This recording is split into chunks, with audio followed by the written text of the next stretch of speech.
That's another very, very exciting case waiting on Wednesday. The Court of Appeals will rule on whether Kun Puchaman, former wife of Kun Thaksin, and her brother and her secretary are guilty as found by the Court of First Instance or not. Yes, we knew that a lot of ghosts from the past will return after Kun Yingluck came to power, but this is the first one. The first real ghost. The first major cases. This is the first major case that involved the Chinawat family. This is a case this is a conviction in 2008. Yeah, I remember it was a very controversial decision, and that it was one of the most, one of the sternest verdicts on, should we say, conflict of interest or abuse of power or whatever. Yes, this is a tax evasion case. She was found guilty of tax evasion and also falsification of documents. Yeah. So she was sentenced to 3 years in jail, and she immediately appealed against that sentence. So on this Wednesday is a key day. I mean, we all almost forgot about it. Yeah. And yes, it just came about. And the Court of Appeals will give its ruling on the day that Kun Yingluck as Prime Minister will be debating her policy statement in Parliament. Yes. So it's going to be politically and also socially very explosive.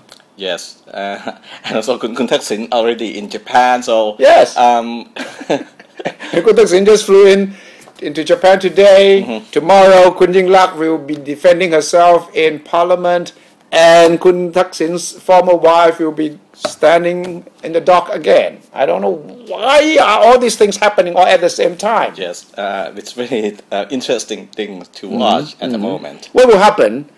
Either way, of course, if the Court of Appeals says, case dismissed, then Kun Puchaman will go free. But if the Court of Appeals confirms the verdict of the Court of First Instance, can she appeal to the Supreme Court?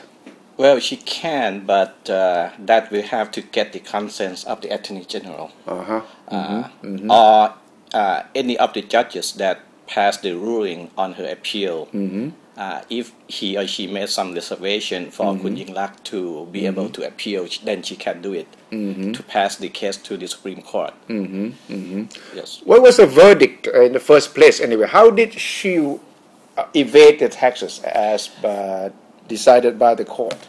Well, she was accused of using her own money to buy her own shares and give them to Kun Banapot in order to avoid her brother, her adopted brother. Yes, to avoid taxes. It's a large amount of tax. How did the secretary get involved? Her secretary. She was used as she was allegedly used as a nominee in this transaction. Kun Yingluck did not give her shares. Puchaman. Kun Puchaman did not give her share to Kun Banapot directly. So she transferred the shares to her secretary. Actually, her secretary was already holding a lot of shares of the family at the time, and part of them were transferred to Kun Banapot. And there's a lot of fake, allegedly fake transactions taking place, and she was accused of evading tax. How much tax money was involved? Hundreds of millions of baht. So, people are waiting for a lot of big developments. Kun Yingluck, the Prime Minister, Kun Thaksin, the former Prime Minister in Japan, and now Kun Puchaman as well. So this week will be full of, I don't know, surprises or whether it will be shocking events, but we will keep a very close eye on all those events for you.